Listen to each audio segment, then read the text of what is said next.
essa guitarra nós promete duo que a nós vai entrevistar duo número 1 para Prince Pancho Carnaval 2019. Quanto é o seu nome? Meu nome é Jordan Anthony. E meu nome é Jamildo Macasé. Você não vai representar qual grupo? Nós é individual. Ok, como você está preparando para a temporada de Carnaval ou para a eleição de Prince Pancho?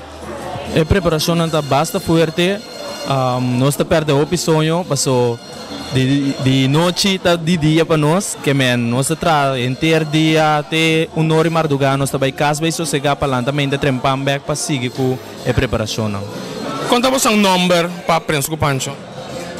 Bom, a mim tá Prince queda para trás? Não queda para trás, sorry.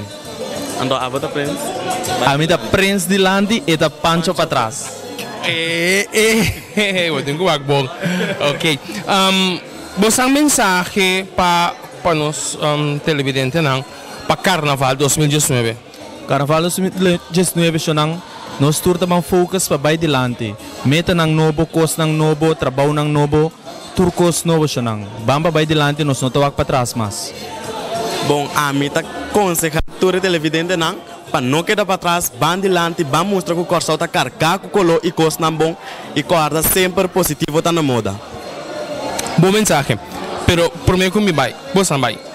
A vez digital a adoptar você como duo e também nos reina para você cada que essa significa.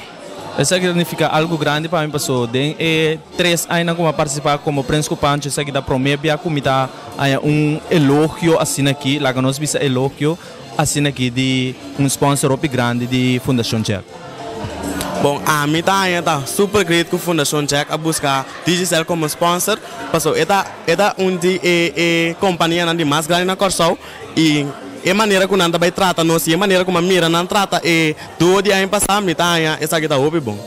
Ok, nos desejamos um caso de êxito. Danke. Danke.